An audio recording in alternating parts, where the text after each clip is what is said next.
going for a chain attack! Let's go, everyone! Supersonic style!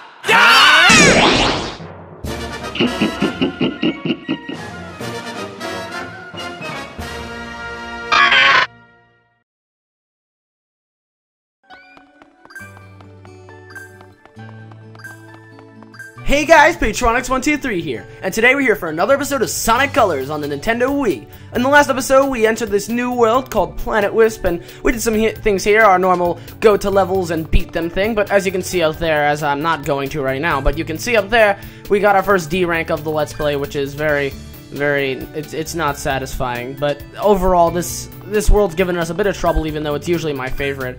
But, you know, it's okay. And I guess this is a better time than ever to announce, if you couldn't tell, I'm a lot more chill, and that's probably because this is post-commentary. The audio file for the original live commentary of this got corrupted, and thus I can't use it. So this is post-com, so I hope you guys don't mind, and if you prefer my chilled-out style, as opposed to getting all excited like I usually do, which I know some of you have said you wanted me to chill out a bit, then, yeah, sure. That's a thing, alright. And so, now, before we actually get into this level, I would like to ask you guys the question of the Dene, which is our question of the day for those of you who are new here. And for today, our question of the Dene is, what do you want Sega to do with the Sonic franchise to kind of revitalize it? Because it's been kind of in a rut over the past couple of years. After Lost World, which received mediocre responses, there's been Boom and mobile games, which have kind of partially killed a lot of the fan base, and it's just... It's been really rough for the guys. So how do you guys feel like Sega can improve the franchise? And while we get into this first level here of Act 5, I guess I'll answer my question on how, or answer the question of the Dene and talk about how I think they can improve the Sonic franchise, which, quite honestly, I don't understand why they moved away from the gameplay style they had in Generations. I might be a bit biased, seeing as how Generations is my favorite Sonic game, but... I don't know, I feel like once they got to Generations, both the classic and the modern stages were pretty good. Like, they fit Sonic, and Generations got really good reviews. It's my favorite Sonic game by far. I love the style it had, and like even with Sonic Colors, the game we're playing right now on the screen, the style of gameplay that it has is really fun. Like, I don't know why they moved away from that for Lost World, and then Boom happened, and honestly, at this point, I think they should forget about the games for Boom. Like, if they want to keep it as a TV show, that's fine, but, like, they shouldn't try and keep on pushing these Boom games, whether it be Sonic Dash 2 on the iPhone or Android or whatever, or anything else. And, yeah, you can already see we cleared this first level, as I've mentioned before. Sometimes levels in Sonic Colors are pretty short, but as I was saying, like, they shouldn't be pushing these games for Sonic Boom. I mean, unless the next Sonic Boom game is going to be really good on 3DS, fire and ice. I mean, unless it's going to be the best Sonic game in years, I don't see why they're still pushing it. Like, I understand they probably put a lot of money behind it, but, you know, I know I kind of didn't really even talk about the level as we were going through it, but there wasn't much to talk about in that one. There's just, like, I mean, it's a lot of platforms, and you're just running along. The whole gimmick of that was, like, the yellow square cube things, and besides that, we get into Act 6, which, since I am commentating on this post-com, this level, I really like it normally. I do awful on it in this run-through of it, so I hope you guys can forgive me, and I'll be able to talk about that when we get to the specific spots where I want to mention things. But for now, what I really feel like Sega needs to do to kind of revitalize Sonic is to kind of go back to what they were, like the ball they were on for Generations, and even incorporate a bit of the adventure-style gameplay, because Adventure is great as well. Adventure 2, Sonic Heroes, those games are really good too. So if they can kind of incorporate the style they had in those while also keeping it, I don't know, a mixture of like the modern boost gameplay and adventure, like an adventure game but with the boost, I feel like that'd be really fun. And here's Hover. This section, it's really hard to get out of here because Hover's so big, but we were able to do that in Lightspeed Dash. And right around here, actually, yeah, this is when it happens. We get into another one of these sections, which if you remember from the last episode, is essentially what caused us to get that D rank, and just like before, a homing attack, this guy, and I fall. So, yeah, that's what caused it there, and, you know, now it's just another life. But, as I was saying, like, if they can just kind of mix the boost and the adventure-style gameplay while also making the story kind of how it was in Adventure 2, but, you know, without plot holes, I feel like it'd be really good. Like, I've been planning on doing a discussion video on what they could do to improve Sonic in general, and I guess this is kind of a prelude to that, but the reason I'm answering this question is because I want to hear what you guys think they could be doing for the Sonic franchise as well. So, remember to list your opinions down below. I really want to hear what you guys have to say. But, yeah. now to actually comment on the level, as I was saying before, this level is a level I usually really like when playing through the game on my own time, but in this Let's Play when I recorded it, I don't know why it gave me so much trouble. Like, I'm honestly very confused about it, and you can see it, even in the level itself, I'm going a lot slower now to make sure I don't fall off these platforms. It just, you can see I've been in here for 3 minutes. It's just really, I don't know. This level as a whole is just, it just gave me a lot of trouble in this Let's Play for some reason. You can tell I just kind of spiked and rolled all the way over there for some reason, and then I just decided to disregard it. And good, great, awesome, outstanding, amazing! Oh yeah, I've said it every time, and I'm gonna keep saying it. But yeah, now we get to the final part of this level, which is a big vertical climb up to the goal ring, which, once again, it's got something that you remember from each of these levels. Like, people who've played Sonic Colors, you're always gonna remember this level because of the giant vertical climb at the end. It's just a really, memorable set piece in this level, so yeah, and of course, since it is vertical, Hover Wisp would of course come into play.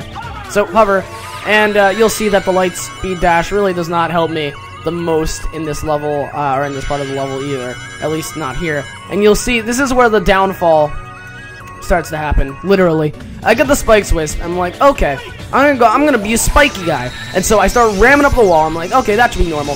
But for whatever reason, it turns me around after I break the block, and I'm like, okay, fine. I'm gonna go back up there.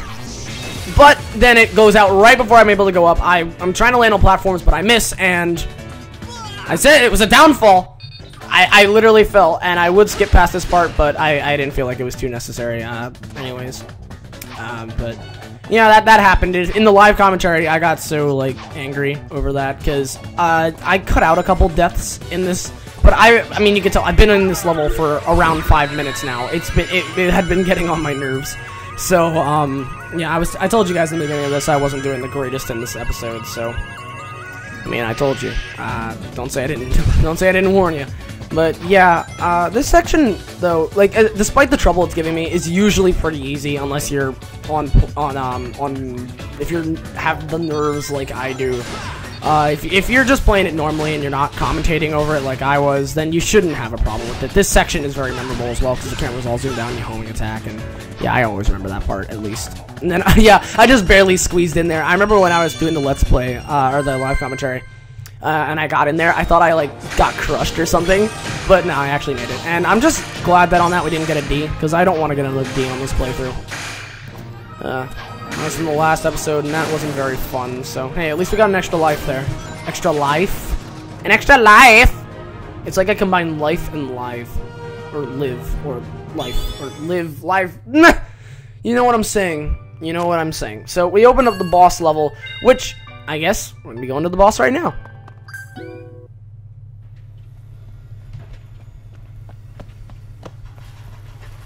And there's the generator. Seems like these guys are getting harder and harder to find.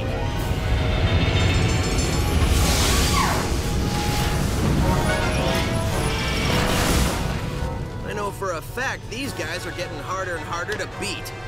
Please remember, all planets in Eggman's incredible interstellar amusement park are, as far as you know, wholly owned properties of Eggman Enterprises and its subsidiaries.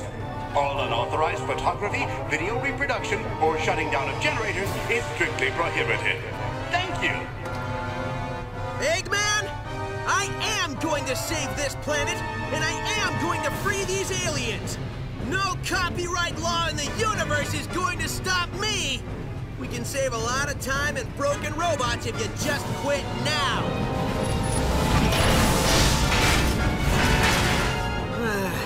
You try to be reasonable. And here we are of the boss of Planet Wisp, which, if you guys remember from the beginning of the game, is very similar to the Rotatatron in Tropical Coast. Sonic Colors recycles bosses, but as I was saying in the beginning of this episode, as I've said before, this episode I don't do very well, which, even though this boss is usually pretty easy, I guess the collision detection on these circles you're supposed to climb on just did not like me today, because I had trouble with this boss, and I ran into the help symbol there. What you're supposed to do is you're supposed to get that spice wisp, which you might be able to see. It's the purple wisp in that thing. It's all in one of the red ones, and I grabbed it there, and you're supposed to use it, and you'll see I use it here. But I'm not able to get onto this very easily. Like, you're gonna be able to tell. it gets really tough for some reason. Like, I don't know why I have so much trouble on this boss. I usually, just like the last level I usually am completely fine with this, but in this Let's Play part, of course, because I'm live commentating and I was on edge, I just sucked this time. Like, it took me over a minute. It shouldn't take you over 30 seconds, but, I mean, yeah, I've already mentioned how bad I do in this episode, so there's no point to reiterating it. But besides that, the boss, pretty easy, despite my showing here. It's a pretty easy boss fight. Nothing really too crazy for you to handle if you're playing this game on your own. So, you shouldn't have too much of a problem, unlike me and my newbie lame self, but, I mean, that's just how I roll, I suppose. But yeah, not really much to comment on this guy. It's the same as in Tropical Coast, except the platforms are spinny, which I guess is why it gave me so much trouble. But yeah, I take over 2 minutes if I'm remembering correctly, which that's not something that should happen on this boss. I apologize to anyone who's seen this game before, because this is literally like the most pitiful display of this boss fight I've ever seen, and it's by me too, so I don't even know. But yep, and he's gone. At least we never have to face him again, and I'm not even saying that as a foreshadowing. Like, you don't have to face him again, so just be glad about that, guys. You never have to see me fail like this again against the guy. With that, I was expecting to get like a really bad rank here, but I mean, you'll see. I got a B, and yeah, I got a B. I wasn't sure if I got a B or even an A, but I somehow got a B. Like, I did not think that was a B performance, but I guess the game has a bit lower expectations for the kiddies that may or may not be playing this game, which is understandable, but, you know.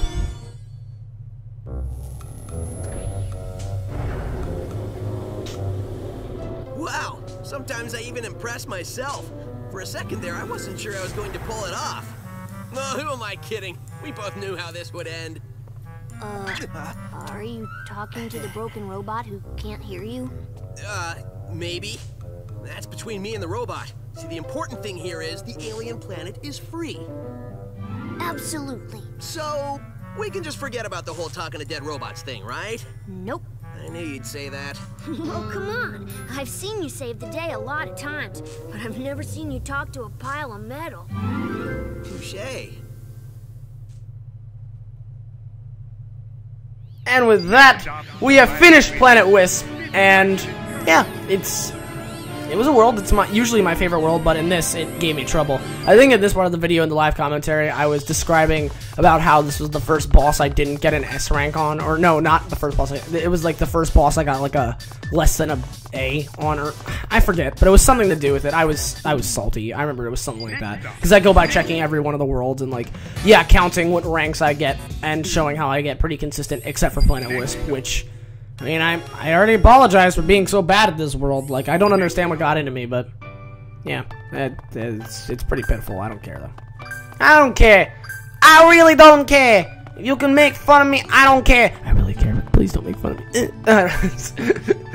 Anyways, yeah, this is me in the live commentary just being salty, and I honestly would have preferred, I'm honestly glad it corrupted, because you would have just heard me being a crybaby and being like, I didn't get a rank I wanted,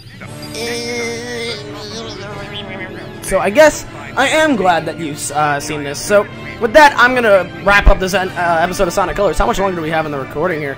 Oh, we only have a little bit left, so I kinda need to wrap up my outro over here. So yeah, I hope you guys enjoyed this episode of Sonic Colors. This has been Patronix123. Remember to answer that question of the Dedenne, which is, what do you think Sega needs to do with the Sonic franchise to, you know, revitalize it again, make it as popular as it once was? So, yeah, once again, this has been Patronix123, and I hope to see you guys here for the next episode of Sonic Colors, where we'll be moving on to the next world, which is a watery-looking one. Once again, not going to spoil the name of it, because I like to keep it a surprise for the next time we go into the world. So I hope you guys are looking forward to that in the next episode. I understand this is a bit shorter, but oh well. So, one last time, I hope you guys enjoyed this episode. This has been Patronix123, and this is me signing out. Alright guys, bye.